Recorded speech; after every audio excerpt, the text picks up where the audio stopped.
সকলকে ভাতৃদ্বিতীয়ার অনেক অনেক শুভেচ্ছা। আমার সকল ভাই দাদাদের জীবনে অনেক অনেক সাফল্য আসুক, বোন হিসাবে এই প্রার্থনা করি ভগবানের কাছে। তো যেহেতু ভাতৃদ্বিতীয়া, তো আমাদের একটা স্পেশাল কিছু তো করতে হবে। সব সময় তো একটা পজিটিভ নেগেটিভ ব্যাপার নিয়েই তো আমাদের জীবন চলে। যাই হোক, তার জন্য আমাদের আর তো কোথাও ঘুরতে যেতে পারবো না, একটুখানি খাওয়া দাওয়া করতে হবে। তো এই পরিস্থিতির মধ্যে একটু খাওয়া দাওয়া করে নিয়েছি আর কি, রান্না বান্না করে নিয়েছি। কি কি রান্না বান্না করেছি চলো তোমাদের সাথে শেয়ার করি। প্রত্যেকের ঘরে ঘরে হয় এই চাটনিটা।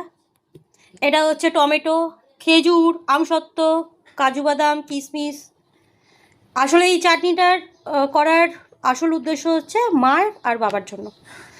ওরা ভাই চাটনি দিদির মাথা খেয়ে নিয়েছে, একটু চাটনি করে দিস, একটু চাটনি করে দিস। আমাকে বলে, আমি করে দিই না, ও দিদিই করে দেয়।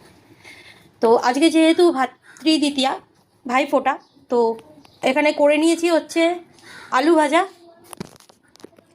এটা হচ্ছে মায়ের জন্য একটা ছোট আলু কেটে চাকা চাকা করে ভেজে নিয়েছি। এর সাথে আছে হচ্ছে ভেটকি মাছ 2 পিস, আর চিংড়ি মাছ ছিল, সেটা মায়ের জন্য রাখা আছে।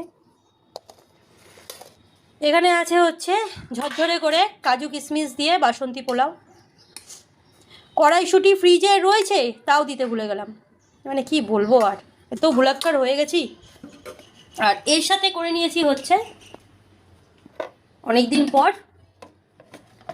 চিকেন চাপ।